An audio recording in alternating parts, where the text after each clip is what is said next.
welcome to the Road Collector, where we showcase all types of cool things, toys, comics, books, whatever it is that people might find interesting out there. Today we're starting off with this really cool Gundam figure. This guy comes all the way from Akihabara, Tokyo, Japan. I won this out of a UFO catcher, which we in the West know as a claw catcher.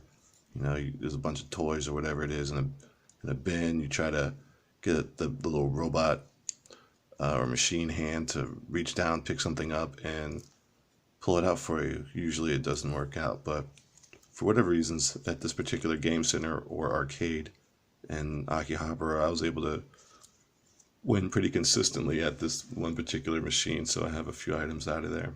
This is usually one of my favorites. Like I said, I want to say it's a Strike Gundam. I'm not entirely sure.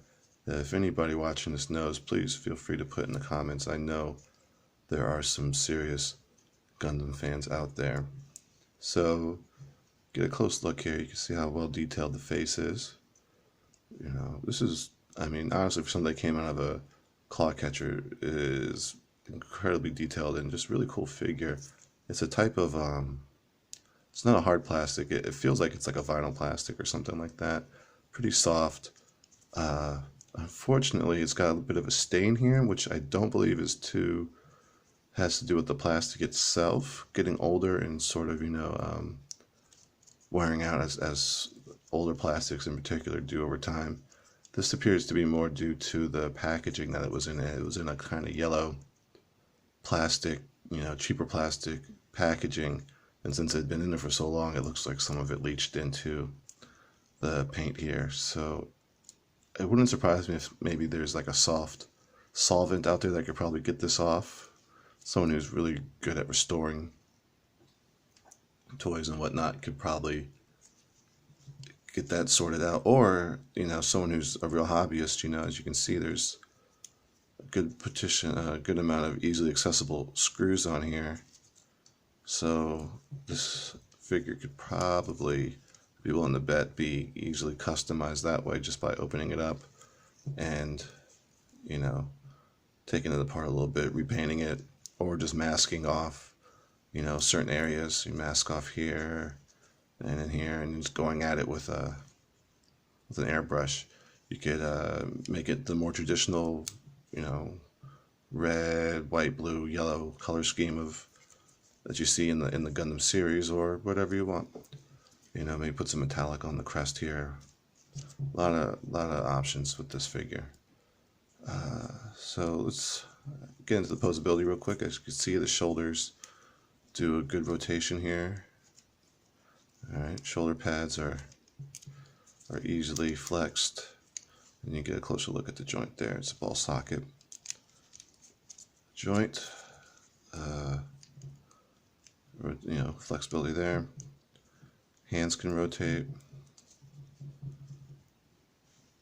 What else we got? The skirt here opens up. Really cool. Some flex here. Legs can do full split. Pretty full. And then you got some good, joints here, so you can get that, that kind of pose there. You can put this guy, put him in a kneeling pose. Whatever you want. Let's see if I can get one going here. Things like that. Yep. Chicken legs. So, come on, buddy. I know you can do it. So, you can see the type of posability this figure has. Alright, it's not the best view. That's pretty lousy, but we'll do some better ones later. So yeah, that is the posability range of motion. Okay, let's look at our accessories here, because it does come with a few. I'll just stand them up here for now.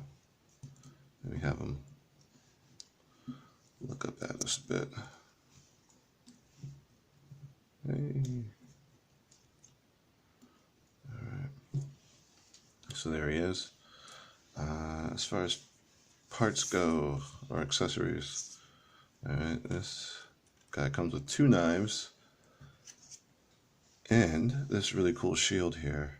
The shield actually can collapse. Alright, collapse and expand. I don't know if you can put it on his back. I don't believe you can. But you can just open it up like that. It has a little notch on it here. You slide it into either arm. We're going to do the right. Okay. Just notch it in there. I'm just being gentle with it. You can give it a, it can take a little more pressure, but it can go in just like that. And you can do a shield pose. All right, get that defense going. Get a look in there. All right, so that's just the shield. You can do. It's all right. We're going to take that out anyway. You could do a knife in the other hand. Both hands, really, because these are his knife hands, holding hands. Knife hand sounds cooler though, huh? Like a special move in a video game or something. Knife hands. All right.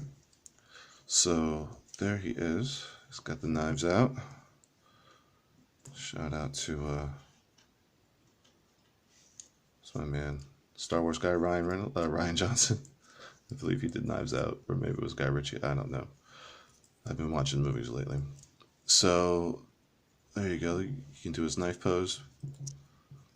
A little rainbow action there. You can even tilt him back just so you can see how flexible this thing is. Alright. So cool little, all kinds of poses you can do with that. And then let's swap out a hand here just so you can see that how easy that is to do. Pop this guy in here. Boom. Alright, and then shield goes back on.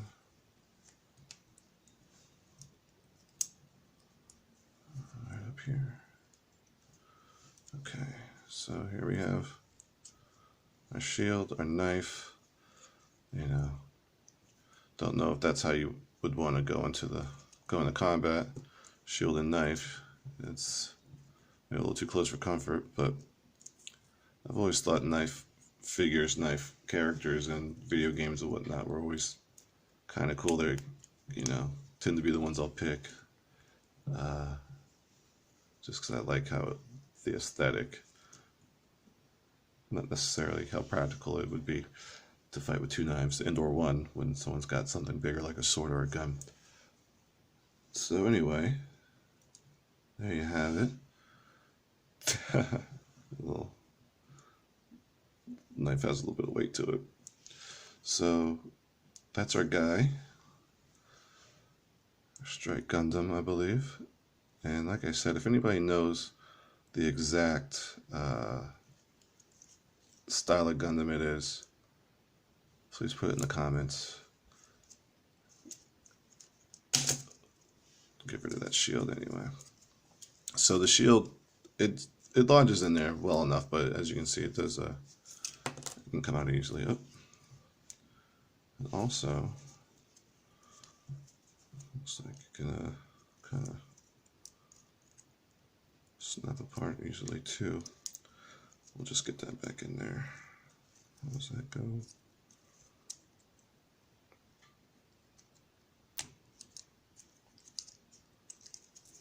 Okay, let's see here. Pull this out.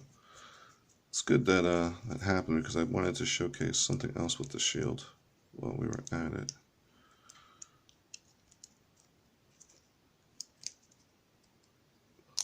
There we go. And what that is this. Yeah, there you go.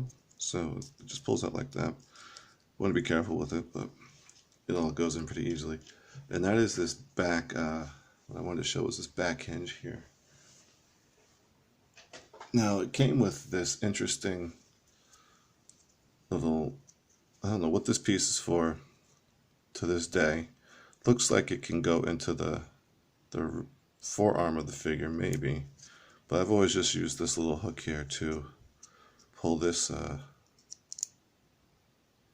part out.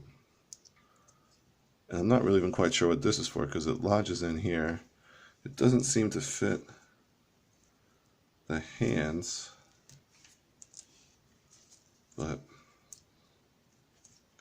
maybe it does. For the longest time, I've been using this this little piece here to kind of reach in and pull this out. This little handle looking thing here, which I always kind of wondered what it was for, because no longer having the box with the, you know, the little diagrams on there, that was kind of forgotten. And we're already seeing that maybe it's not the best use for it, but maybe it is, because it certainly makes it easier to get this piece out of here. You can see it's really delicate. You know, it's not on the most sturdiest of mounts there, so might be best to use it for that. But what you can do is then, once you have that out, you get your knife hand, all right, TM, and you probably already put 2 and 2 together, but we're going to notch this in here, all right, like that. First, let's do so the handle goes in there, and then you notch it in. Let's get them in there like that, and now you've got this pretty nice looking shield hold pose there, shield hold capability.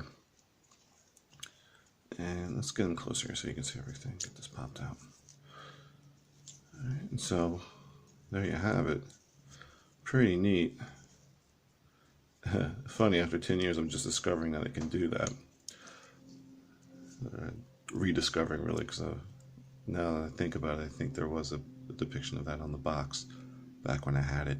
So there he is with the shield in hand with the handle, and then another. I'm going to shrink this up. I just like it. It's a little less delicate that way. I'm just going to get that out of there. Close this up. And another thing you can do with it is this piece here, I just realized, goes into here. I think like so. Yeah, like this. Okay, so that notches in there.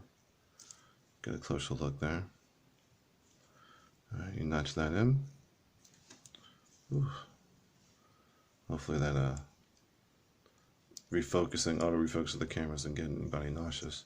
And then you can snap it on his wrist like that, and that gives him that type of get a closer look here. All right, so you get that kind of functionality as well. You can kind of spare the shield on his forearm and maybe expand it a little bit, make it pop.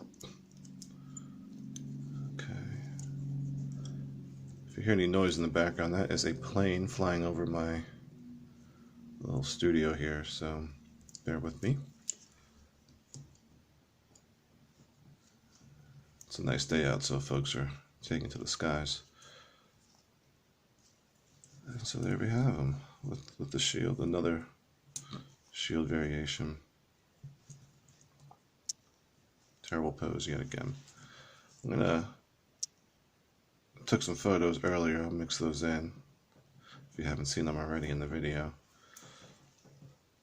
And so there he is, and you could probably, you know, put a knife in there because we love our knives. Put that back in. So now you can have the knife in the shield, which you could do also just with the single notch into the forearm. Okay, just like that. So that is some additional functionality there. Like I said, really cool figure. Straight from Tokyo. I don't know if you're going to see a lot of these out in the wild, So it may even be rare. I would think that it is to some degree. Although, if you go online and you see a whole bunch of them on eBay or whatever, which you will find this one, then we'll know. But I haven't seen any, but I haven't looked too hard either.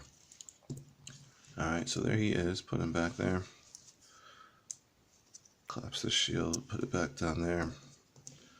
We got our two knives, our hands here, and there'll be a link to the eBay page below or at the end of this video, depending on what I can get away with.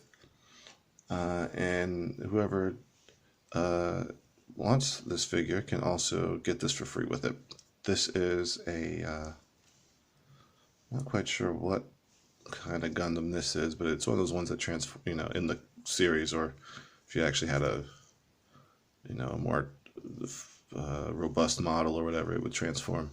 It looks like into some sort of jet. You can see the cockpit here, and there's like some other parts that would be a plane if this were a more transforming like figure. But this is a keychain. It's vinyl. It's in amazing condition. There's a little dust on it, but clean all that off. But paint hasn't chipped. Really nice colors, vibrant. Does not stand, or at least I had difficulty getting it to stand, but I'm sure someone out there can get creative and get that to happen. And here it is a little closer. Great little, bonus there for anybody interested. So thank you for watching this premiere episode of the Rogue Collector.